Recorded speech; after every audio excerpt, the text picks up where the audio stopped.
welcome to the Somewhat Daily Backup for Monday the 16th of November. I am your host, Nick Boy Richardson, and I am joined by... Gus, the fourth edition runner. Sex Magician, reveal yourself. Some sort of sex magician. I've got your son here. Can we get Dad in the room, because this is an adults only show? Yeah. No, you've got this is classic Sex Magician. This is Gus classic, like going back from Gus No Sugar. I don't understand how your head shrunk. It does look like that a bit, doesn't it? What's up with that? Like, you look half the size. I mean, yeah, all of this was hair last time, so you're right, it does add to it. The same way when you lose a bit of the beard, everyone just looks like it always looks like you've got no chin. Yeah. So I walk around now doing this. I cure a nightly as I talk to people. That's a great reference. That's a great reference. You don't scream enough for Keira Knightley. Her acting is mainly just hysterical shrieking and is it talking through her teeth. Yeah. Remember? Did you see? What was that one about the spanking? Spanking. Yeah. Yes, good. Because he was like, "Oh, you're going to be like the one about the pirates," and I'm like, "Spanking." Yeah, the one with Freud and the other one. Anyway, it was mainly just shrieking and shaking. That is true. This is very true. That's me at the moment now. I have trimmed the hair to match the beard. The drapes match the curtains now, and the beard was cleaned up from previous. Where we all saw we got left it last time, which was fun, but with the hair, there were mornings I woke up. I just installed mirrors on my wardrobe, so when I roll over in bed, I now look at myself when I wake up, and it was just like waking up next to a sex pest or something. It was really unfortunate. It did not look good, so I was happy to lose that. And as I told you earlier, I went to get my hair cut. I was so excited. I went to a new barber, and that was exciting enough in its own. And while I was there, I was like, and then he's like cutting. They don't even do the thing where they're like, let's take off an inch at a time. They're like, they need to get rid of all of this. So they just do the sound it makes when you cut through a lot of hair, with Steph. Of course, and they as they carve through it, does that like, just cuts through all of it. And I was like, and I was like, he was the least excited hairdresser ever, or barber. He was just like, I guess that's what he does every day. But I was like, he does it all the time. Isn't this exciting? Look how much hair. He does it all the time. He doesn't need this. He doesn't need that in his life. Well, look, you look good. You're the only person that thought you looked bad before. Pete and I loved it, right, Pete? Pete, just give me a yes. Pete says no. Oh, thanks very much. But I'm just worried. You just don't look like someone I can trust with respongesponsibility now, though. You look too young. Exactly. I just feel like anytime we're like, all right, Gus, we need this, we're going to have to turn to Will instead. Maybe your workload just lightened massively.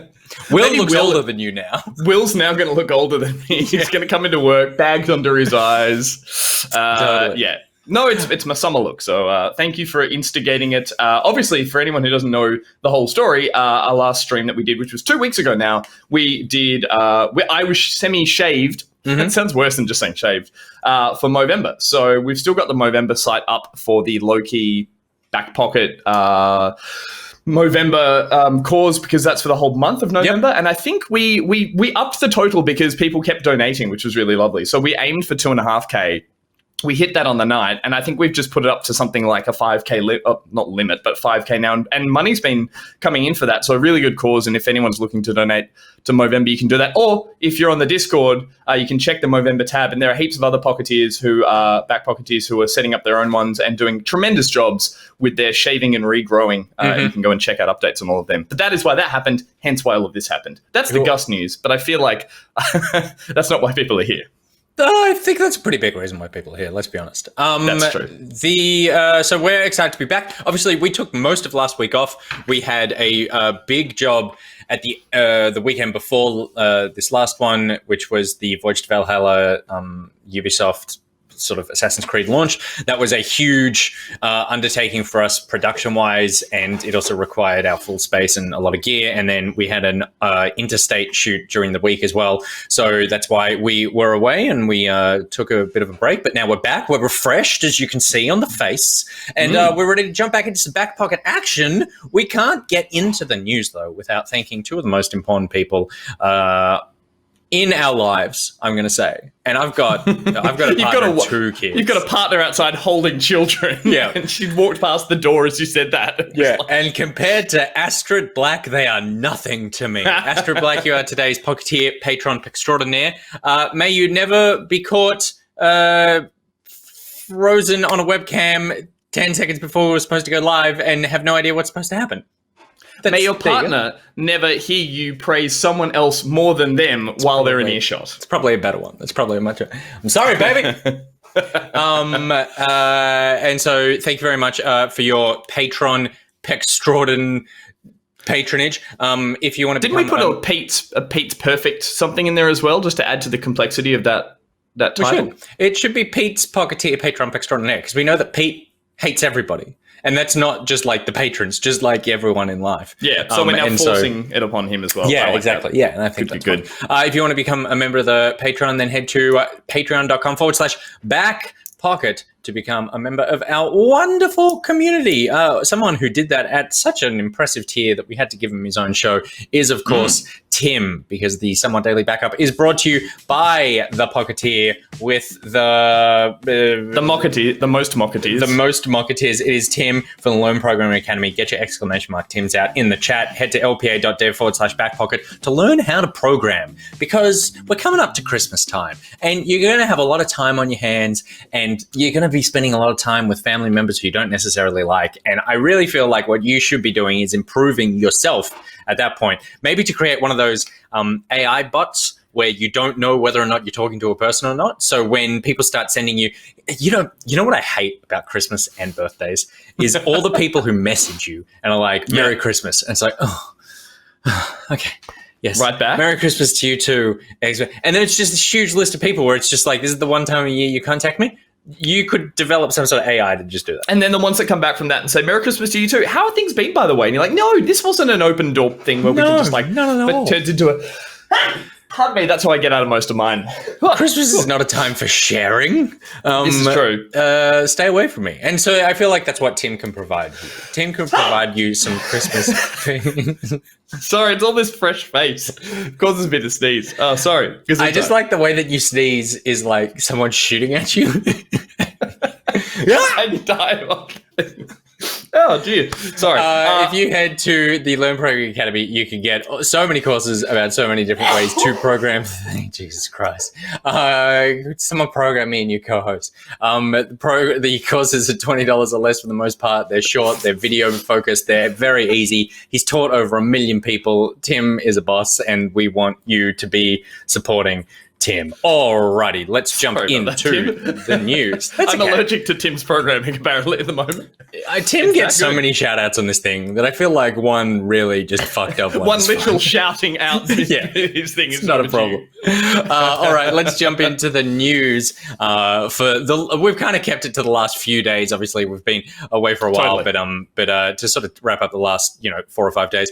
First up, something that had been rumored for ages, one of the worst kept secrets in video games, but got confirmed at the end of last week, which is the Mass Effect Legendary Edition is coming in early 2021. It'll contain the single-player base content and DLC from Mass Effect 2, and Mass Effect 3, no Andromeda, plus all the promo weapons, armors, basically anything they released for those games, remastered, optimized for 4K, Ultra HD, and coming early 2021 on Xbox, PS4, and PC with Xbox Series X and PlayStation 5 enhancements as well. Gus, are you a Mass Effect guy? I don't think we've ever really spoken about this. Probably not. Look, in the way that I played all 3 of them, finished all 3 of them, enjoyed all 3 of them, but I wouldn't call myself a Mass Effect guy. I'm a BioWare guy. I like what they do. I played, Knights of the Old Republic and all that kind of stuff. So, yeah, a fan of their sort of their catalog of games. I enjoyed these games. I think Mass Effect 2 does sit up there as like one of my favorite games of all time. It would sit in my top 5, I guess. But again, you're not a Mass Effect guy. But as a fan of the series, like it was just like a very good experience. It wasn't like it made me want to dive into the lore and get really into go back and play 1 again. I think in this case, like it's funny with some of these things where they remaster and package up a series of games that were released over a period of time, kind of like Master Chief and that sort of thing. It's like it makes you really want to go back and play the first one again and see them give it some sort of like some improvements to the very basics of that first game, because I would say that's the one that's going to feel the shakiest out of all of them. Like, I could play 2 and 3 right now, again, unremastered, and probably have a great time with them. I don't feel that they're due for that. I think what's probably more to look forward to here is just the bundle, the fact that all the DLC is packaged together, that it's all in one tight little package. So in that case, yeah, I think that'd be a great reason to get behind this. But for me, it's to go back and play 1 again and give it some of the... that sort of, what's the term I'm thinking of? Not proof of life. So when the polish. No, when you say give something so it lives longer.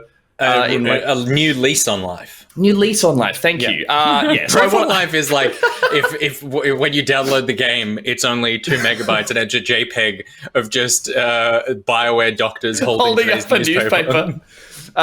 So yeah, I think in that case, that's what I want to see. But I hope that they take 1 and they almost do that thing where they build it out of the second game's engine, or not engine, but like really make it feel like it's a new take on that one. Did you played through all 3? You finished all 3? Yeah. So I mean, they are some of the few RPGs. Quality of life. Sorry, that's what someone was writing. Like, they are some of the few big RPGs that I actually finished. Because generally with those sort of 30, 60-hour games, I just play as much as I need to and then fall off. I really love Mass Effect. I think that the characterization, the story, I just loved all of it, really. I'm very excited for this. I'm very curious. The thing I'm a bit worried about is that it might be a bit of a letdown in terms of what we're expecting. They have been clear that they've come out and said this isn't a remake, it's a remaster. So we're not looking at like Demon Souls levels of, hey, we have changed every aspect of how this game looks. Expecting probably more like an up-res and a sharpening, I suppose. But I'm not expecting that it's going to look incredible. I'm expecting it's just going to look like in 4K. Playable. Yeah. I am interested though if they make any tweaks to the way that the game plays. I mean, there's the Mako stuff in the first game, particularly the way that thing drove, which was annoying at the time, but has turned into a meme now, which I think people will look back and go, oh, it wasn't as terrible as we thought. Some of the combat and stuff was a bit clunky in the first one from memory. I am interested to see what they do with the ending of Mass Effect 3. Because obviously that was a huge kerfuffle. But didn't they go back and patch that anyway? Like they slightly tweaked that. I don't know what they're going to make as canon, I suppose, on that. Yeah. I don't really care, because that whole mess was just like, I was a little underwhelmed by the ending, but very underwhelmed by the reaction.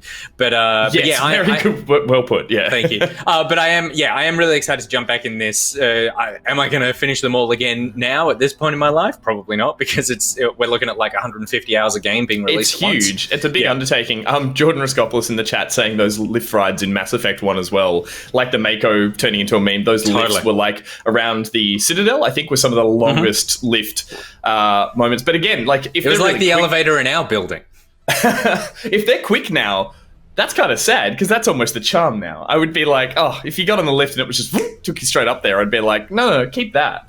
Just make it in 4K so I can enjoy the lift the whole way up there. The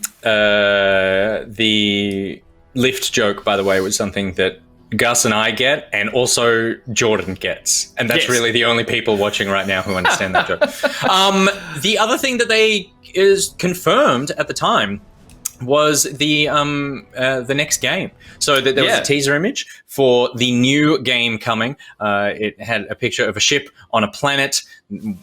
We believe that ship is called a mud skipper or something along those lines. There are 4 characters standing someone on Reddit noticed that the characters, the two on the right, are flipped versions of Thane and Mordin from Mass Effect 2 squad selection screen. So they took two character assets from the game and then flipped them around. Interesting. Which I mean, it's early concept art, so that's what you do. It's like they're allowed to do that. Yeah, totally. Well, there were some people I saw on Reddit going, "Is this just like assumedly they would have genuine concept art for this game that's not just that? So, or maybe they're just cheating on some of this stuff. Do we need M&Ms? I think we're fine. We might. We need Coke. Oh, we do, and we need Coke as well. We need Coke. We need Coke. Voice of God telling us we need Coke. This could be just shortcuts for the concept art, or it could be a reference that there's some sort of tie-in with that part of the game. So I'm definitely excited for a new one. I think that we're not going to get a second Andromeda debacle. I think they probably learned their lesson from that and from you Anthem would hope not, no, and from everything. I'm definitely keen for a new Mass Effect, but they said it's not coming anytime soon. No, and I think I'd go back to that and maybe I might play 2 again out of that. I don't think I'm going to put, once you said 150 hours, something just a tingle went up my back and I'm just like, I don't have the time to put into that. I will watch the comparison videos and I might jump into 2 and start that again, thinking I'm going to go through that whole journey. Mm-hmm. But I don't know. I'm starting to, this is another conversation to have another time, but I'm starting to put my replay days behind me. I don't know if I can come back to play games that I have before. I'll happily watch trailers and look at the hype and see that people are very excited. But I'm more excited for the idea of a new game, for them to right their wrongs with Andromeda and go like, no, here's a new adventure you can go and play. But for those who haven't, really great way for them to get into it as well. So totally. If you've never played the series, good way to do it. And that new game will be coming to the Xbox Series X, one can only assume. And speaking of the Xbox Series X and S, according to Phil Spencer, they had their biggest launch in Microsoft history. It sold more units combined and in more countries than any previous Microsoft console. Phil Spencer tweeted out, "Thank you for supporting the largest Xbox in history." Largest Xbox launch. The largest Xbox. Is it the largest? It pretty much. I mean, if you put it next to the original Xbox, I think it might still be bigger en masse. Yeah. But but yes, the largest launch in history. He accidentally just copy pasted the Sony tweet. He said, "We're working with retail to resupply as quickly as possible. You continue to show us the power of play is more important than ever." So on brand, Phil. Well done. Totally, yeah. I mean, that guy is a walking sales pitch. He's a fantastic person, but you cannot turn him off. They didn't actually release any figures or numbers, as they rarely do. Daniel Ahmed, an analyst who is a great follower on Twitter, said that this means that the units sold more than Xbox sold more than 1 million units. We don't know the breakdown between the X and the S on that. More games were played in the 24-hour period of launch. 3,594 games spanning 4 generations in total were played on a new Xbox. 70% of the Xbox Series X and S consoles are attached to new and existing Game Pass members, which means Game Pass is infiltrating in a very big way. Totally. And they've just done a very, apparently a very good job selling this. Are you surprised by this? Because I was expecting this to not be anywhere near the biggest launch for Xbox. Look, no, it doesn't surprise me at all. I would have said it's that thing. It's just it's scale, it's escalation, it's how many, it's demand for these kind of products. There's just always going to be a market in terms of more people are going to want it. They can up the amount of products being put out on shelves. It's just the population is growing and wants more game, and there's more gamers than ever. So that's always going to happen, I think, with every life cycle of a console. Mm-hmm. As you said, the figures themselves not really being released, and not for a long time. Hope they say probably until sort of like early 2021, sort of the next fiscal year, seeing those numbers, because my instant reaction to this was to see just from the general hype and sort of noise that's been made in the last 2 to 3 weeks, I feel that PlayStation 5 has kind of been getting more noise around it. So I was like, oh, okay, I wonder how well they're doing. And again, no surprise, the sales figures on them are kept very secretive and they don't actually release it. So there's all this speculation about like how many are being pumped out of factories, what were the pre-sale numbers, and again, nothing really there, pardon me, that's concrete. It's just usually kind of extrapolating figures from previous launches and thinking, well, if this is the scale it's gone up for Xbox, here's what it probably has gone up for PlayStation. Again, like I'm not surprised it's sold out.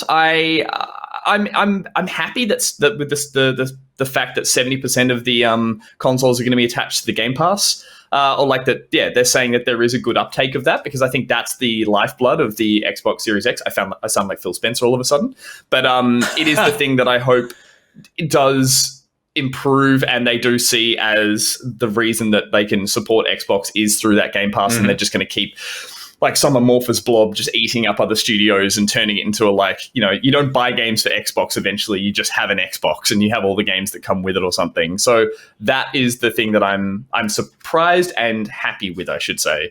But yeah, as for who's winning out of that, which is the thing that I just want to find out more, I'm glad Xbox are doing well out of it. I'm glad it didn't turn into predicted sales were higher than actually what they made, I guess. But yeah, I guess that's a good point. The demand is up. Like, more people are playing games than they were when the Xbox One came out or whatever.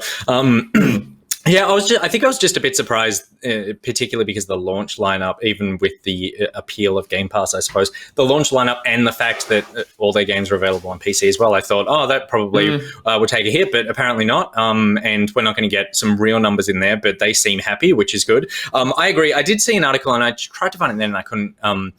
Talking about a social metrics company measured the amount of online chatter about the Xbox Series X compared to the PS5, and the PS5, from memory, it was like 70% to 30% for the Xbox of like people talking about the PS5, much more than they were talking about the Xbox. I think part of that probably has to do with the fact that there are new games to be playing on the PS5. And you know, Spider-Man and Demon's Souls particularly were things that have been brought up a lot over the last few days. But it's good to see, that Xbox are doing well and happy with their launch.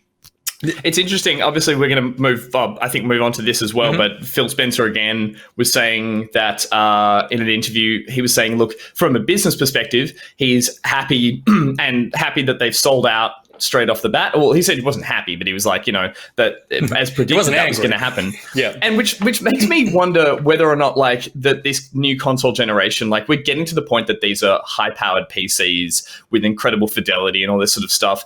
Is it becoming more about the demand is there to go and get that console to play more previous games and see how they look and perform versus, like, you didn't do that when you went and got an N64. You didn't go, I wonder what my Super Nintendo game is going to look like on this. It was like you got the new console, you only had those launch titles, you just played it in that sense. And now the fact that these are just machines that basically can play everything you had before and improve it, that launch catalog of, like, these are your 5, 6, whatever games on launch is less important now, because you would have had people rushing out the door, and we talked about this in the office, getting an Xbox Series X, running home and going, I guess I'll pop in this old game. I guess I'll load up one of my other games, and how fast does it load, and what does it look like with ray tracing? And it's like, it's a very different mentality to running off to buy a 360 and putting Halo 3 in it and being like, yes, this is the only thing I can play right now. So I wonder if it's a strange thing for them to launch. Like, I mean, Xbox Series X launched with, what was the launch title that you wanted to play? They didn't have one. They literally did not have one. That's what I'm saying. Like, that is still mind-boggling that they didn't have a Halo or something to launch, but that they could still sell 1 million units, and it's for people who were going, I've got a catalog of games of old is the wrong way to put it, but other games that I can put on this and see how they perform. It's like upgrading a PC now versus getting a brand new car that can only do one thing, kind of thing. I mean, also, while they didn't have a launch title, Valhalla is aligned with Xbox. Obviously, it's out on PC and PS4, or PS5 as well. But it was all the marketing around it was aligned to Xbox. So Xbox were kind of owning that as. And I played Assassin's Creed Valhalla now on the on my PC, on my PS4, on my PS5, and on my Xbox Series X. Jesus. And it looks best on my Xbox Series X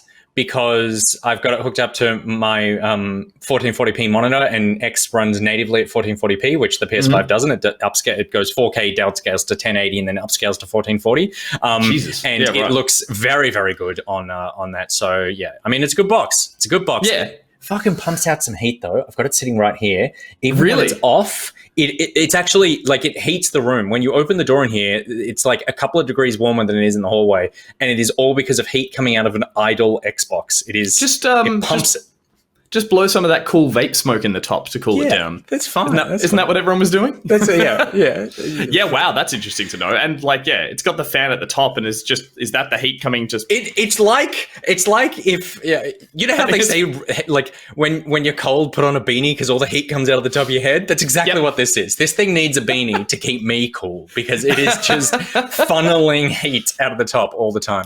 Which is interesting because they've said the PS5. One of the reasons it's so big is because of its heatsink and because it's all of its like methods of keeping it cool, but I assume hopefully not heating your house. Have you found the same? Not the same PS5 thing, is much cooler, anecdotally speaking. I find that like I've done hands over touching, blah blah blah, and it's definitely not putting out, for me at least, as much heat as the Xbox is. But interesting. I will take the heat trade-off because they are silent. They are completely, I never hear a single thing from it running whatever's and this will probably change in 5 years time when they're putting out games that really push these things as opposed to games that just spec up to it. But like I can hear my PC fan right now and I've got Chrome running, but this thing is they are whisper quiet. It's pretty awesome compared to how loud the when I was playing Last of Us. And I know we're sticking on Xbox, but PlayStation 5 quiet as well? Yeah, totally. Like dead silent, both of them. It's fantastic. Interesting. Yeah, it's a whole new world. Because my PlayStation 4 is a little jet taking off every time I boot it up, and I have a feeling there's at least 12 dead cockroaches wedged inside, heating up, slowly cooking and cooling every time. Because apparently that was an issue, and I'm pretty sure they're in mine. It was, absolutely. Yeah. All right, moving on, but not too far, because Phil Spencer gave a interview with GameSpot that covered a huge range of stuff. So we just wanted to run through that, sort of touch on the biggest points that were brought up in that for Xbox. First up, Xbox is charming. He's very charming. He's very good looking. He looks great in a leather jacket. He's very excited about video games, and he's all about the power of play.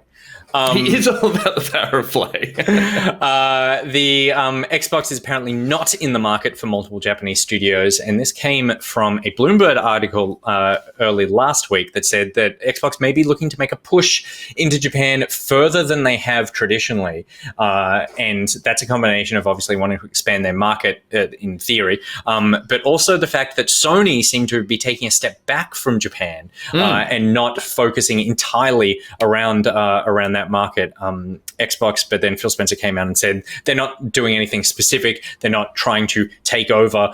They'll buy studios that come up, but they're not sort of out there trying to nab as many Japanese studios as possible. Do you reckon this is a good move for them?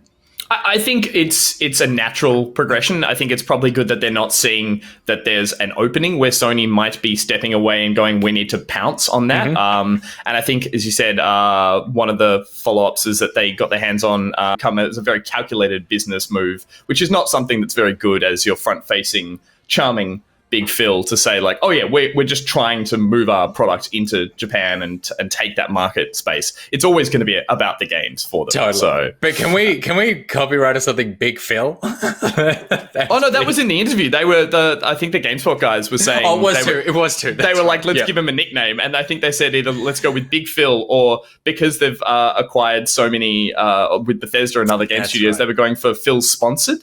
Phil Sponsored was the one that stuck for me. Yeah, and it was lovely to watch a guy who was so delightfully charming laugh and cringe and be like, no, I don't want that. Like, totally. Very quickly. It's like, oh, you've offended one of the nicest men ever.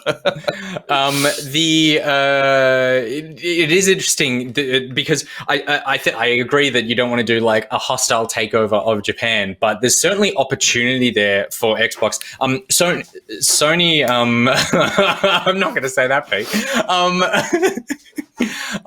Sony have at least, if not in practice and if not mentally, they seem to have anecdotally made a slight reshift of their priorities. While traditionally a very Japan-focused company. Jim Ryan, obviously, is the CEO of Sony now. He's based in America. They've had previous American CEOs before, but the business seems to be more weighted towards the West now as opposed to Japan. Particularly just little things like changing the buttons on the PlayStation controller so that the zero and the cross are reversed and to keep it aligned with the Western side as opposed to... Sorry, the O. Yeah, did I say it's a circle, mate. This is a circle. What's this supposed to... I just said O as the second one. What is wrong with me? I'm very tired. But when I was... Because I always knew that the Xbox didn't sell well in Japan. Yeah. Let me tell you how badly the Xbox sold in Japan. For context, Sony, as of September 2020, had sold 9.2 million PlayStation 4s in Japan. 9.2 million PlayStation 4s sold in Japan. As of June last year, so obviously we're a year behind. I don't think they've made up much ground since then. Microsoft sold 140,000 Xbox Ones. Jesus, are you serious? Yeah, 140. So it's 0.3% of their total sales, of Xbox's total sales globally, are in Japan. And it got so bad that in January they sold 50, I believe, 50 actual consoles in Japan. So there's certainly opportunity to be heading there. That's amazing. I mean, yeah. Sorry, no, that's just that. No wonder Phill said we're not going to try and move into Japan because, like, clearly there is no demand, and they need to rustle up a little bit of that with some exclusives and stuff first. But yeah, that's incredible. But there is obviously people. One of the big things about Japan is that they do a lot of mobile gaming or portable gaming, I suppose, as well as mobile gaming. Something like maybe an xCloud or something like that allows you to keep your base heater back at home and actually just be out with your phone and playing those games via xCloud could be a way that the Japanese market potentially is engaged. Possibly, but and just to play devil's advocate, it's like every system, I know PlayStation doesn't have one directly at the moment, but like seeing that's cloud gaming is just taking off in all forms with, and both fails and successes. I'd be surprised if Microsoft's version of it was the one that Japan gravitated towards. I'm sure there's variations of, and so you're right, that it would definitely be in the mobile portable space. But I have a feeling that that's going to be in the next 2 years. There'll be iterations of that through all consoles and through all platforms. So yeah, I reckon everyone will be running around with their own Game for Live server on their phone or something like that. But whether or not I hope one of them just becomes the most successful out of all of it and gets the most servers that work and works for Australia as well. But that's just me being selfish. Totally. And so Phill says that they're not trying to do that, but that's because he's got his hands full lying about Halo, because he also said in this article that Halo Infinite is fine. He said, quote, sometimes... Good choice of words. What hits the press or when certain things get announced internally, they've actually happened months before. It's not always accurate when these things line up. I don't have any specific concern about 343. I actually think in the long run, turnover is a healthy thing because we want people who are really motivated working on things that they're working on. So he's talking about a lot of the people who left the studio. The creative director left in August. Not just people, the creative director left. Yeah, totally, yeah. So Tim Longo left in August of 2019, was replaced by Mary Olsen, who then left in October of the same year. The Halo Infinite studio director, Chris Lee, then took over, but then he also left the project. Master Chief Collection, head of publishing, Pierre Hintz, and the Halo writer, Joseph Staten, were added to the project in 2020, following the underwhelming performance. There's just been a ton of turnover, a ton of people coming in as like, we need the pros in here. Phill says it's not the last two, there's Joseph and Pierre, they're still on. They got brought in. Yeah, right. Okay, that's what I thought. Yeah. So Phill says there's nothing to worry about. First of all, Phill says everything's fine, which big red flag there. Like, your mother and I are fine is not actually things are fine. Yeah, totally. The beard looks fine is not what. but also so on brand. Sorry, not on brand, just so on point, like to the way that was worded in terms of, I mean, what else can you say in that position? You need to support your product, you need to support your people. And Totally. I think, at the end of the day, I don't think Halo Infinite is going to be a bad game. I just think it's going to suffer from any more bad press it gets. So you've got to put a foot forward on there and sort of proactively say that things are looking positive. Look, watching that interview as well and listening to Phill go into more detail, it does sound like he was being genuine enough about the response that the trailer had, and that there was that negativity around it, which was disappointing and demoralizing for the company and for both Microsoft and 343. And look, he had some good counterpoints in there, talking about the idea that people's expectations about realism and what they want from a new Halo after so long was probably a bit lofty and unreachable. And so, yeah, I sympathize in that regard. I do think, you've got to come out and say the way he said it, just to make sure it sounds like you have everything under control. I'm still baffled by the idea that, they couldn't sort something out for launch. I think, as I said previously, just about not having a launch title, I think that could have really cemented the Xbox Series X as, this is the reason you need to go and get one. So I'm curious to see what the performance of this game is like in maybe that second round of sales. Maybe they're relying on that a little bit. I don't know. That's purely speculative. But, whether or not once the game comes out, suddenly there's an uptake on consoles again. I'm still really excited for it. I guess that's where I'm going with all of this. I'm not just being positive for the sake that I like Phill, I like Xbox, but I do want to like this game, and I like 343 at the end of the day, what they make.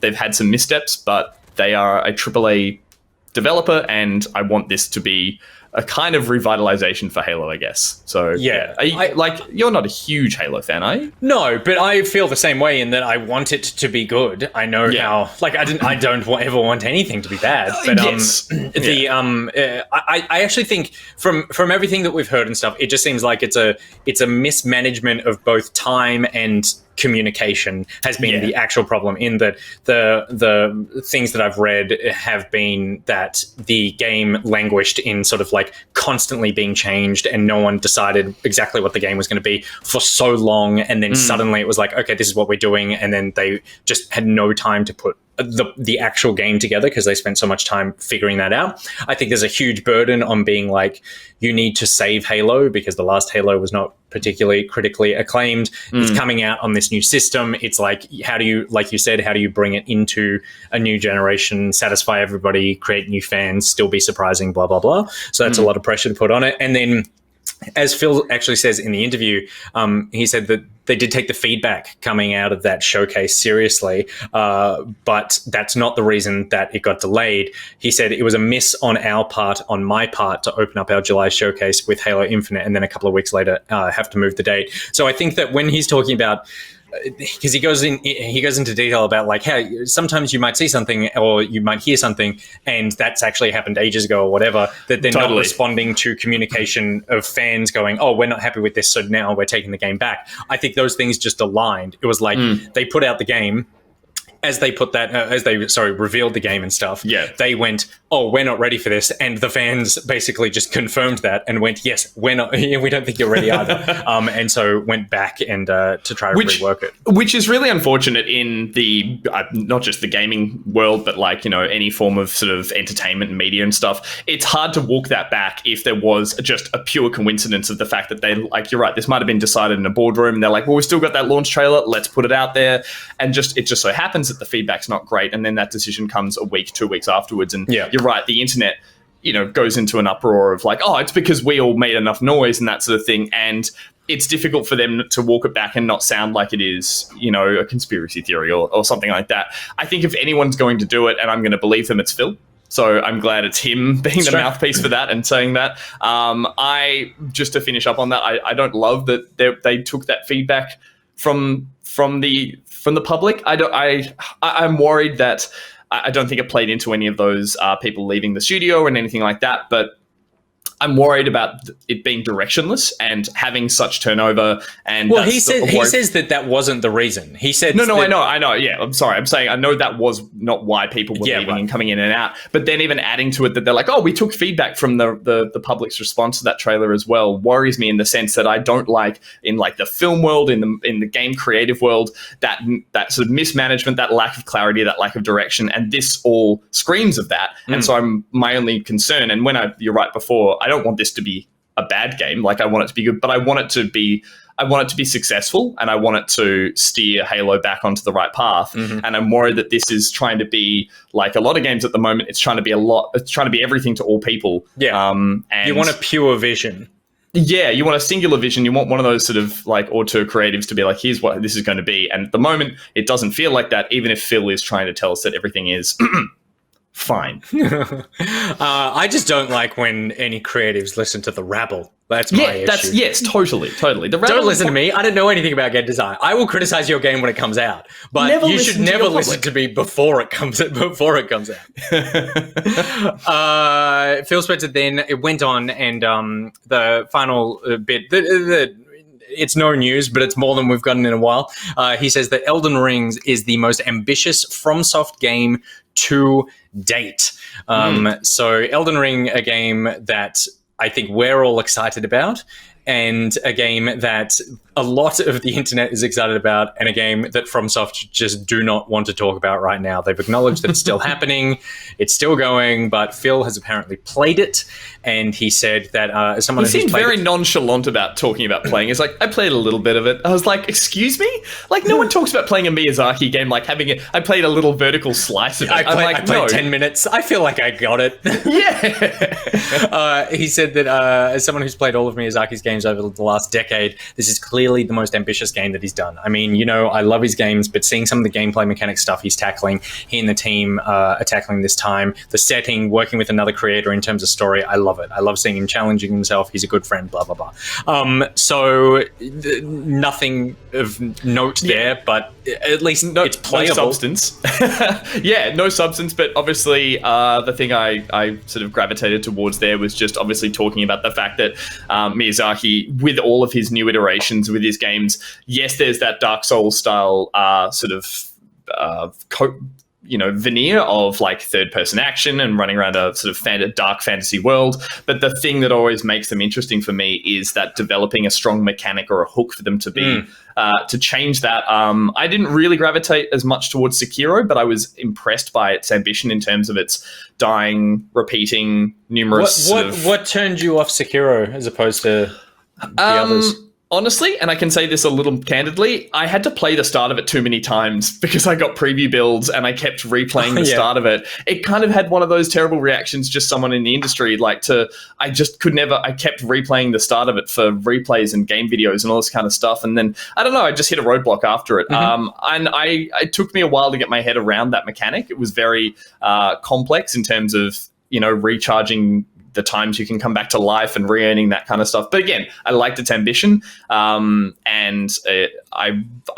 curious to see, again, we're talking Souls level of you can regain your souls, go back to where you died. There's stuff that's found its way into more generic RPGs, but I think it'll be interesting to see him tackling something that could change up the base mechanics of it, because it's going to, I assume, have a slightly more Western fantasy vibe because George R.R.'s in there, and from some of the art we've seen and some of the footage we've seen, it is a slight throwback to more traditional Western fantasy looking kind of game. So I'd like to see if it's going to be a bit Dark Soulsy in that sense, but what he's going to change to make it, my mind rushes with ideas of what it is. It's like you actually die and play the whole game backwards or something crazy that only he could do as a way to go like, cool, this is new and interesting, and I'm keen to try it. Pete, is that you as Backpocket in Twitch chat? Say again? Yeah. So Pete said that Sekiro's made me OP in Demon Souls. Parrying is suddenly an easy concept. I totally agree. So I haven't played Demon Souls yet. We're playing it tomorrow for the first time, which we're filming with. But once you nail the parrying in that, I went back and played what did I play after Sekiro? I think I played Dark Souls 2 or something. And it was just like, oh, I can completely parry, and so like made me better at other games, which is significant. Gus, I totally agree. I think with Elden Ring, the thing that I hope is that there is in the same way that Dark Souls basically went, I mean, Demon Souls, Dark Souls went, here's a way of approaching a genre, and that's now going to infiltrate a bunch of other things. I really hope that I have nothing to base this on other than just the feeling of what Elden Ring is. I think the fact that he's got George R. Martin working on it, to me, implies a level of story scale and world scale that is just sort of more ambitious, I guess, than what we've seen before, which before a lot of the lore and stuff in those games is much more esoteric and sort of vague, implied at, or broad, I suppose. And then, but then I think you get on a storyteller to tell a really fascinating story. So I feel like Elden Ring could be moving away from something like an action RPG into a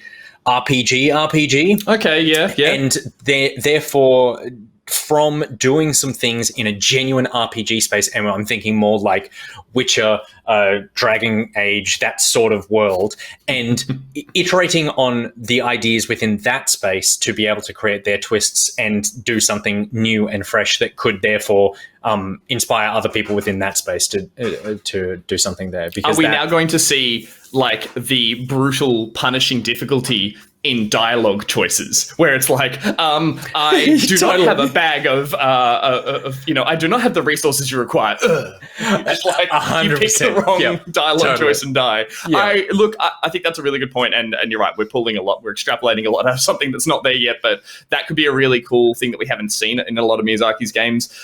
I don't disagree with you directly, but I think that Dark Souls and Demon Souls has some of the most complex story I've ever sort of had the chance to pull out of a game. You're right, very cryptically the whole way through. Part of me loves the idea of maybe George R. is going to weave this really intricate, interesting, well-written, well-thought-out universe and story, and then Miyazaki's just going to and just hide it under his game and be like, cool, here's my game, and now if you want to, find out more about this lore, world story, all that stuff, because that is pretty much like 90% the reason I love those games is that haunting kind of dreamlike aura that it has around the story and the characters. It feels like you've walked into it feels like you literally have walked into an old game that's been left running, and you're like, oh, okay. And someone's like, to clarify, I absolutely agree. But to me, the Dark Souls, Bloodborne stuff is lore more than story. Like it's the world building and the lore. Whereas I'm actually talking about like telling a story, a plot, as opposed to like a world. Because I agree, you go into those worlds and you go, this is an actual place. Like this is like, and I watch all those behind the scenes videos. But for me, it's not about like I don't play those games. Oh, hello. Hang on. Did Pete just disappear? We're starting soon, apparently. Hang on. Sit tight, everyone. There we go. That's a parsec fail, right? We're all good. There we go. We're all fine. Yes, no, so that's, I agree. That's my thinking. And sorry, now just because I enjoy talking about this stuff, we should move on. But you're right, lore works really well to tell little self-contained, interesting stories that then can be stitched together loosely and to be a universe or more of a narrative. But realistically, when you look at all those pocket sort of little stories, you're like, these are all just fun little, tales and anecdotes and interesting, dark little twisted fairy tales that he then stitches together. When you actually stand back and look at it all collectively, you're like, what was the plot of the game? Yeah, and the plot is like, there was one king who ruled all of this and it all went dark. And it's like, story-wise, it's not actually that complex. So I think I even remember getting to the end of Dark Souls 1, and it's like, I'm Gwen, the King of Light, and I turned off the light. And you're like, okay. So who was everyone? It's like, don't worry about that. Just kill me, and the game's over. And it is like you could go, well, that's pretty reductive. You could say that like, Frodo needs to destroy the ring, but it's like, no, but that's literally all that it was. Like there was no in between there where it was like interesting story stuff happened. It was just I killed a bunch of people, I died a lot, and then I got to the end. So looking forward to hearing more about Elden Ring. Totally. I assume early next year we'll get something. Great to see old mate Phill being mildly excited by it. There you go. That's all we want. Okay, moving on to things other than Xbox. Half-Life Alyx gets a 3-hour developer commentary update, which is very exciting. The adds 147 points of interest to Half-Life Alyx. They're basically just these floating headsets around the world, which you see right there. You put it on, and then you hear developers. Yeah, and then you hear developers talk about aspects of the game, including design, art, animation, rendering, and audio. Beautiful. Angus. Yeah, wow. Why aren't we getting this in so many more games? Good point. I think I'm going to need someone either in chat or yourself to help me out here. But I know that Valve have done this previously with a game that I really enjoyed. Maybe it was Half-Life 2. I think it might have been Half-Life 2 when their developer commentary, or maybe it was one of the portals where it was these little, you could turn on the audio commentary. They were little points of interest. You'd click on them and suddenly a very well-spoken, well-versed developer or voiceover artist would talk about specifically what's happening in that area. And I remember it being a real point of like, oh, this is fantastic. This is something we should see in games from now on. Someone says Half-Life that Lost Coast did that. So I think it was a Half-Life thing. And yeah, trust Valve to be the kind of the AAA almost cinematic storytellers that they can do it like a movie commentary. Yeah. They did it in Portal as well. Yeah, it was great. And I assumed we would have seen a lot more of it. I just think, they have very interesting, very smart, switched on developers who have great stories to tell about things they do in their games are actually very sort of like watershed moments. So obviously it works very well. I love the idea of the headset that you put on. I personally got about what I feel like is just over halfway in Half-Life Alyx, and I got too scared. Too intense. And so I'm excited because this means I can put a headset on and someone can talk to me and keep me company in the scary bits. It's tension breaking. It's tension breaking, so that's a reason that I am going to dive back in and try this. You've played a bit of Half-Life Alyx? A tiny bit, but I need to play more, but I'm the same as you. Like, I don't like horror games, and I certainly don't like horror in VR. And so I just know I didn't want to invest a bunch of time in something that I know I'm going to give up as soon as I get into the tunnel section. And just be like, all right, I'm not playing this anymore. As a game, it really delights in teasing you out of these areas and then putting you straight back in. You leave a sewer, you walk outside, and you go into a warehouse. You go from a warehouse into a lower train station. You come out of the subway station, you go back down into a dark building cavity, and it's like the game knows you want to get out and up and keeps pulling you down. The only thing I would say is it's so well crafted. I would say it doesn't feel like horror in the traditional sense. It is almost like a thriller, and in the way that like watching a movie like Seven isn't a horror film, it's actually exciting, and it keeps you on the edge of your seat. It's not waiting for jump scares, gross out moments, and cheap scares, that kind of thing. Definitely. So I think if it was just a normal game, I would definitely play it. In VR, it just adds a whole other element for me that I don't enjoy the fear of watching scary things. So even things that aren't necessarily horror, not for me. But I do love the developer and commentary sort of thing. I think that the trailer that they shows they do it really well. Like, you put on that headset and you hear different developers talking about that section. So lots of different voices, lots of different people. I would love to see heaps more of this in games. I'm guessing that the reason beyond the obvious, which is like the effort that needs to go to of implementing this in the game when you're trying to just like get the game done as well, is that unlike a film, you watch like a 2-hour movie and then you go, okay, well, I really enjoyed that, and maybe tomorrow I'll watch it with the commentary track, and then you do another 2 hours. It's like you put 30 hours into a video game. How then do you put a commentary track in that? Like, do you expect people to go through that game again and then listen to bits here and there?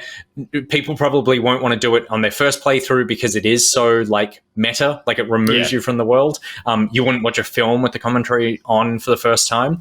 And for me, it would be like, I would like just a way that you could go to a menu and just basically jump to these parts of the game and be able to like watch that basically strung together as like a film or something. But I just feel like there's so, even potentially more than film, there's just so much, there's so much opportunity to be able to do cool things. Like if you're in a space, and again, this is a huge time investment. Valve could do it because they just have the time and money. You go into a space and you like put on your headset and it starts showing you like, it freezes it and it starts showing you like how concept art iterated and turned into the scene you're looking at now, or like old builds of things and stuff. There's just so much cool potential there that is probably just too much work to put in. And there's also something really personal about being spoken to while you're experiencing the the experience virtually, not just through VR, but as a video game. Like you're interacting with the art of the creator, and for that creator to then talk back to you has more of a personal connection rather than like, we shot this scene on location and catering with shit. It's like, no, they can talk to you about something that you're experiencing. And I think, a great example of that, but less obviously sort of done documentary style is the name is going to escape me, but oh, come on. The game, I gave it 10 out of 10. The one where you're stuck in an office building and you can't get out. Stanley Parable? Stanley Parable, and the developer of that, Davey Redden. Is it Davey Redden, I think? Doing like that level of interaction, having a voice talk to you as a player, as you're experiencing something. And then I think the sequel that he did, which you played, called, where it was like the development process of a game, but it was showing you the builds and guide. Beginner's Guide, dropping you into it. Obviously, that was a very meta, very like that was the narrative of the game was being spoken to in that way. But it did tap into something that we don't often get in video games. And I think there's a slight sort of sidestep to it of what we're seeing here with what Valve does. It's like, yeah, they can talk to you directly as the player. And even, you're right, drop you in and out and be like, hey, we actually did it this way originally. Have a little playthrough. What do you think of that? Come back. So I think there's something quite personal that being spoken to of the interaction with the art. So I would love to see more people be clever with it and, yeah, make it a less of a gimmick and more of a something that you could have I would go back and replay Mass Effect 1 and 2 if there was commentary. Like, it does give you more of a reason to want to go back and play these things outside of just like, I played it once, I liked it, what can I add to that experience rather than just polish? And I think it would be amazing as being like, that's a game that they're releasing as this Legendary Edition collection thing. Like, what is the extra thing that you put on that other than just up-res the whole thing is implement that sort of thing. And even though I love those games, I remember such broad strokes of the plot, and there's I'll replay them and be surprised by genuinely surprised by plot things because I've just forgotten. But I would still play it through with the commentary because I'm like, well, I've already had the experience the first time. I can't remember all of it, but I've definitely had it. Commentary implies, and you would think that like commentary implies that you have played through it before. I think you could probably add that to your commentary. Be like, hey, spoilers in here. Like we're talking to you with the intention that you might have finished the game and you're doing it as a replay, so they can talk more holistically about the whole game or what this means in context of the whole game. So I think, for me, that is, as someone who said at the start of this stream, I'm done with replaying games. If this became more of a practice, I would definitely give them more of my time just because I love pulling back the curtain and I love seeing in any medium like how this was all created. So and trust Valve to be the ones who are pioneering it. So good on them. Same. The other thing I really like is the hang on. Sorry, while you're doing that, I just love that for every time I look at the chat, there's like some lovely comments about like, oh yeah, this is how I feel about this or this news story. And then just one person will be like, haircut! And then just moving on. I think I see a couple of people who obviously just like Salty's Pretzel and stuff jumped into chat and they're just like, oh, I'm a little late to the news. Jesus Christ, who's that? So thanks very much for noticing, guys. Sorry, I've got Amazon delivery. No, you do your thing. You're not on anyone's time right now. No, it's fine. This is the whole work from home thing. This is a peek. This is very true. From the curtain. I'll keep the chat going. Thank you, Silent Cloud. There we go. Is it just me or does Gus look even more like Nick now? No, Nick looks more like me now. So, well, that's technically true because Gus is older. So he came first, and now I was the base model. I was the mold in which you were pressed out of. And like, unlike other, like the mold often gets a little damaged after the first run. So there's a few wonky parts that they were like, whoa, okay, yeah, there's number 2. Pop that to the side. Fair. So along with developer commentary for Half-Life Alyx, another Half-Life story in the news. And I love this as much as so what do I want? I want to be able to replay a long game with developer commentary. What else do I want? I want to be able to play full games in 10 minutes. And so Half Pint is Half-Life in one level. So in 2016, there was a mod fan developer project called The Whole Half-Life, where they basically got different developers to put together little parts of the game, and they joined that as like different levels in a building that you would go through, and you would be able to experience like the whole game over the course of one level. And then they've done a second one again this year, and it's out now. Apparently it's fantastic, where they take the entire Half-Life story and just compress it into one level as you work your way through this building. And apparently there's just so many little nods and in-jokes. There's like Half-Life, so I mean, revoke whatever game cred you want. I've never played Half-Life. But there's a tram section that people aren't crazy about on rail, yeah, and that they were like, we hate this, and then it was a puzzle. So it was a puzzle where you had to move a trolley car, and you had to constantly get off it and fix it, and then as you did that, waves of enemies would come at you. It was really like again, I've played like 3/4. I never finished it, and I do remember I probably gave up at that section. It just for what a game that at every corner was giving you a new interesting experience. This very monotonous section of the game was not much fun. Pete, let me know if you've got the video for that. Yeah.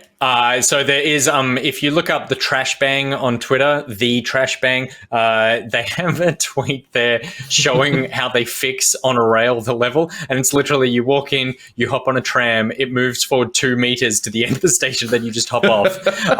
And so I'm like, yeah, delightful. I got the whole experience from there. So maybe this will be the way that I get to finally experience Half-Life is through this. It's cool because it's almost like, it's like seeing the game in museum form.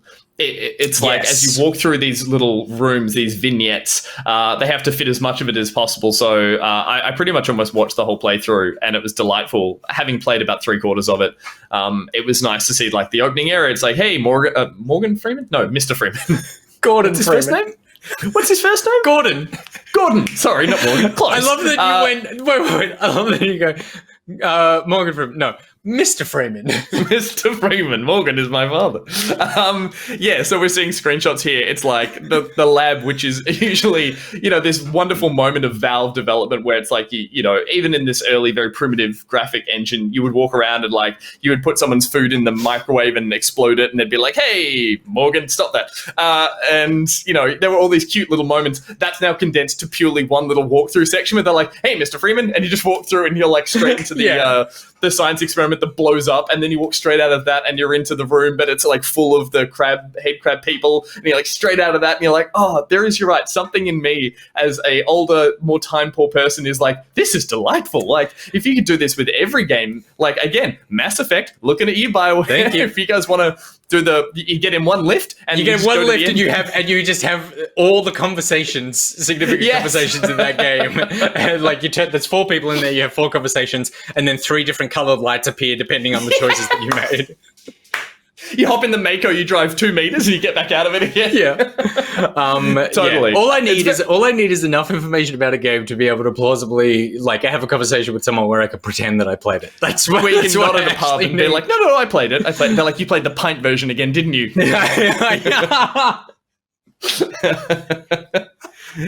It would totally be like, didn't you?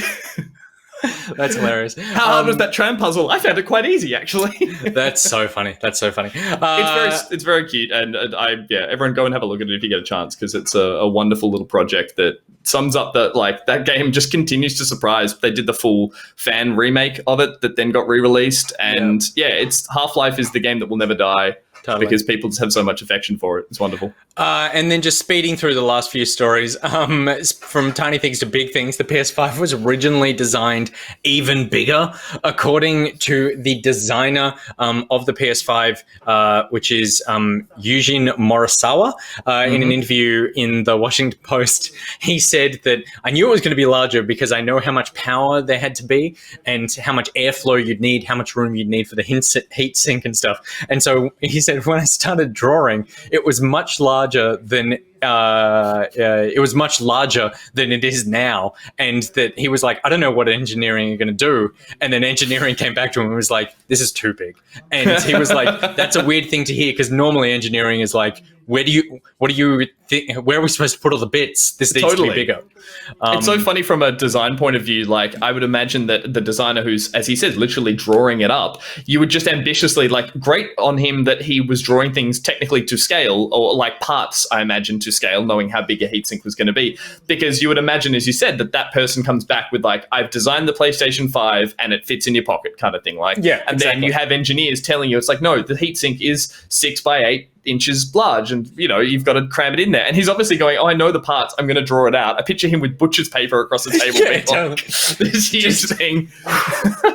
Yeah, exactly. He comes into the room and then unfolds it in front of the engineers. Yeah. But that is, I mean, yeah, that's amazing that it was going to be that big, and it is still like getting not getting flack for it. Like you've got one now. You've put it in your space. Is it intruding? Is it too large? No, I mean, like I said, I tuck it behind. I've got it tucked behind monitors and stuff. I took it upstairs to play with the kids on the TV upstairs, and sitting next to the TV, it's like I've got a really big TV, and it's like half the height of it.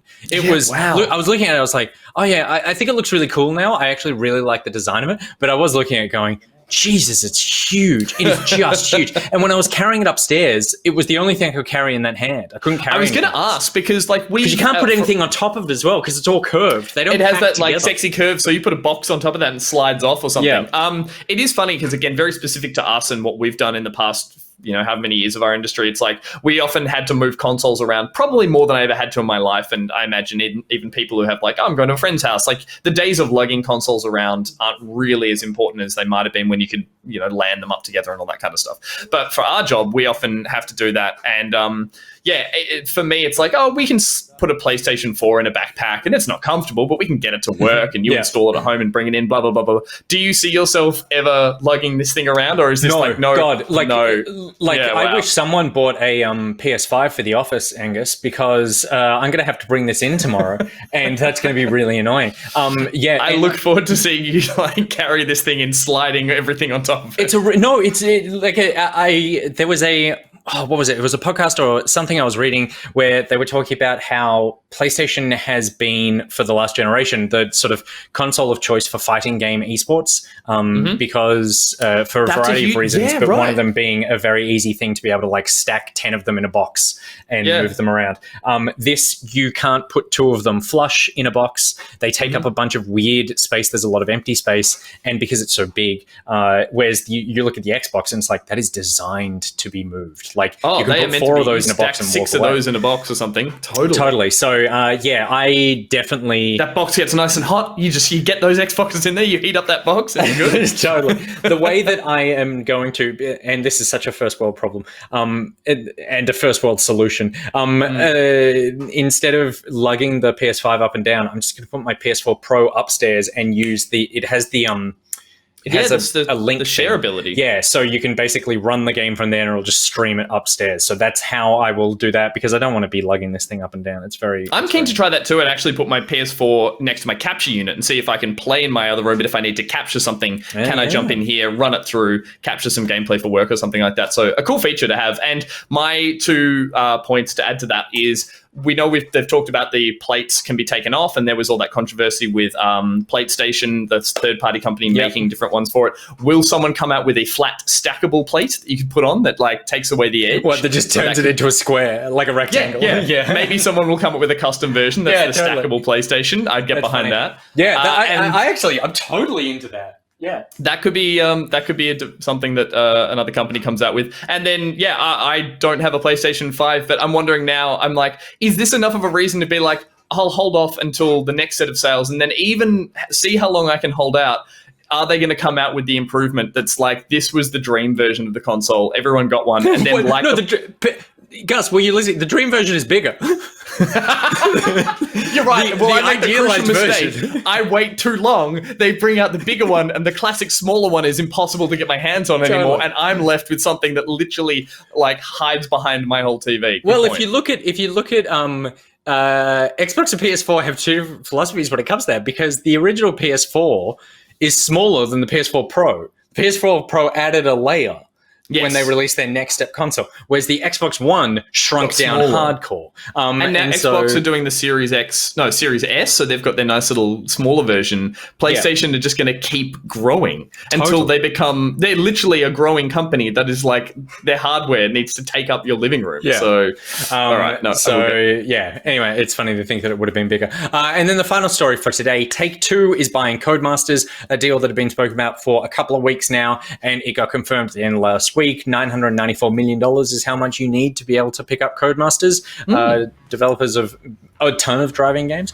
That deal is expected to go ahead in the first quarter of 2021. And Strauss Zelnick, chairman and CEO of Take-Two, said that the acquisition will be highly complementary to Take-Two's sports portfolio, including NBA 2K, NHL, PGA Tour, and WWE, all of which obviously involve a lot of cars.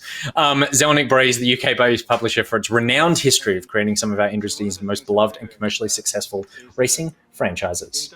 Oh yeah, like Colin McRae Rally, I think. Yeah, some of I the loved early ones. it. Yeah, I love that series, and that was like I wrote the name Codemasters. All I picture is that just coming up before that. So obviously their pedigree is hardcore into racing games, and this is Take-Two basically adding to their sport catalog. The thing that I will get wrong here, and you can correct me, is that who was the developer? It was like who were doing Cars and not Drift or one of those other games called like Too Many. I should bring in the article up in front of me. There was another developer in there that I thought Codemasters took over. Was it the Split Second devs? Yes. Yeah, those guys. So it was like Codemasters themselves were sort of, as they were growing, or not growing, but they, Slightly Mad Studios, thank you, Shane Manny, were the other guys doing some great work in terms of racing sims, but also like more arcade games. And I think because they did Project Cars. Yes. Yeah, when you said Cars, I was thinking the Disney spin-off game. I was like, of course, yeah, that's what I was thinking of as well. So I think they were wrapped into Codemasters. I'll have to look that up again. But then they were. Yep. So, and then for them to be picked up by Take-Two, it just seems like a very distilled racing developer now that, look, I hope, I hope they keep those franchises going strong. And Dirt 5 obviously is the most recent one. And that's a launch title for next year? Yeah, it is. Yeah. Yeah, right. I hope that they take the racing tech that Codemasters developed, which is fantastic, and put it in GTA so that the driving is better. Of course, in GTA. yeah, because Take-Two publish all the Rockstar games, so that would be wonderful. I just hope that we get a couple more rally games where you don't trade cred and coolness as your currency for doing sick drifts in Gymkhana. Because again, I want my simple, clean Colin McRae rally experience. I need no more of this fluoro neon confetti madness. So, how good are rally games though? Like, I mean, I think that's why I like Forza Horizon so much, because I feel like it has rally inspiration about the idea that, you're racing in mud and you're racing in wet tracks, you're racing in dirt, like all those sort of things. But yeah, Colin McRae Rally was just so much fun. And Dirt 5 apparently is good. It's not mind-blowing, but it's doing the thing that it's supposed to be doing. And at this point, that's all I needed to do. I have one final thing to add, which is my checkbox for if I pick up and keep playing a dirt style rally game or any hardcore racer or extreme racing game. If in the first 5 to 10 minutes, a very attractive man or woman over a radio says, "Hey, you're pretty hot out there. Why don't you join this team?" I put it down. I can't do it. If like too many of these games for too long have had some kind of like sexualized, male or female pit crew member think that you're pretty hot out there, why don't you come in here, and then just like flirtily sell you car parts. I'm like, no, I don't need this in my racing game. Yeah. So we'll see if they continue the. I think most have stopped doing that now, so I'm okay with that. That is a weird line to draw, but I respect that you. It's in a lot of them. No, it is. It is. I know it is. But I'm definitely on board with the idea of like, let's not make coolness the currency. I'm down with that in all video games. So that is all the news that we believe is fit to print at the moment. So thank you very much, everyone, for watching and hanging out. We're going to be. The rest of the week? Yeah. What are we doing this week? We've got gameplay video coming out tomorrow. We do. We'll check in on that, but that could be a fun, spooky one. Yeah, I believe things line up correctly with lots of lols and lots of dramatic pauses. So there'll be one of them dropping tomorrow, and then back to our regular scheduled programming by Thursday. If everything goes by Wednesday, we'll have news on Wednesday morning as well, and then Thursday Back Pocket will be on. Thursday's Back Pocket will be mainly just focused on all the games that have come out. So we're going to do a big. I think we're going to do a big chat session about tons of stuff that we've been playing. want to hear from you guys as well. So get some call-ins. So if you have been playing any of the new releases that are out, get your opinions ready because we'd love to hear them on Thursday on the show. If you haven't started them and you need to finish them before Thursday, get cracking. Get cracking. And I'm talking to myself there too. Yeah. So, yeah. All right. Well, thank you very much, everyone, for hanging. If you want to find more of our content, head to youtube.com/backpocket channel, twitch.tv/back_pocket where you are right now, or patreon.com/backpocket to become a part of us. That's right. You become a part of us. We technically, you are all our dependents. We put you in my old mold, and we make another one of us out of you. So you can join the family that is all our offcuts. Yeah, you have to be a white guy with a beard, though. Thank you. Yes, thank you to everyone for saying such delightful things about my facial hair. It's very nice to see down there in the intermittently between all the news stories.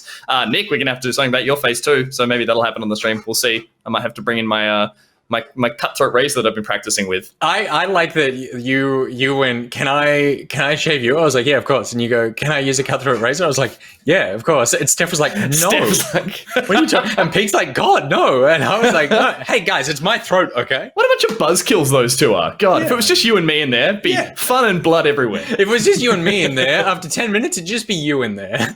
All right, thanks everyone for hanging out. We look forward to seeing you on Wednesday. Who are we going to raid? That's the actual question. Good question. Do we have anyone? I nearly forgot that that's even a thing that we do. Me too. It's been so long since we've done any of this. Voice of God, if you're there and you have any idea of what to do or who to raid. I saw something at the top pop up. Any suggestions from anyone in the chat? Mitch is going again, but we have raided Mitch. So Girlfriend Reviews is currently doing Demon Souls. Oh, wow. We've been trying, I think, to raid new people every time. I don't think we've doubled up yet. We may get to that point. And old mate Mitch Bros is streaming, so if you haven't checked him out as well. Miles is hang on. Is Miles streaming? He's been playing a lot of COD recently, obviously. Plum OE. He is a person. I don't know who he is. Who is this? Plum OE. Or maybe it's Plume. No, it couldn't be. We have to check that some of these ones can be raided as well, because we've done that once or twice where we've tried to send people over there. I feel like Pete is actually just gone. Yeah, me too. So, no, he's here. Okay, we have to make a call. Oh gosh, chat's doing all of that. Okay, let's do Mary Amber. Let's do Mary Amber. I think we've raided her once before. Yeah, but I don't want to scroll through every Twitch page and find out who isn't a racist. I'm already assuming she isn't. So I think let's just go with her. I think she may have been the most recent. She's literally the most recent person we rated? We did that last time. Did we do Miles? This is why raid someone. It was a while since we raided Miles, so I'm going to suggest him. But if anyone else, he's in there doing some hardcore Black Ops Cold War multiplayer. Go Paladin Amber. Go Paladin Amber. We already know Miles will come on the show. We want Paladin Amber to come on the show. That's a good point. That's the point of this, isn't it? Just to let people know who we are so we can eventually interview them. Yeah. And basically just capitalize on their audience. So we're going to raid Paladin Amber. And what are we going to say? And what are we going to say? We're going to say... Make us the next Bachelor. We're going to say, hey, Miles. No, what was... That's great. Yeah, good. This is all so much work. I already put together the show. I don't want to put together the raid message. You did, and we put everything else out. Anyone in the chat come up with something to suggest or say as a raid message? What a fucking downer of an ending of a stream. Kid Carnage, hi from Back Pocket, is so just straightforward. I'm like, that actually makes a lot of sense. Just say hi. Just say hi and tell her what you're doing today. Just tell her what you're doing today. Yeah, because I feel like that at least inspires some sort of level of you can bounce off that if you're the streamer and you're like, oh yeah, cool. Someone said get a haircut. That's pretty good. Do not say that. Tell Paladin Amber what you're going to be doing today. What are we going to be doing? We're going to be getting ready for the rest of the week. So we hope to see you over the course of the next few days. Until then, gentlemen, let's back it out. Back it up.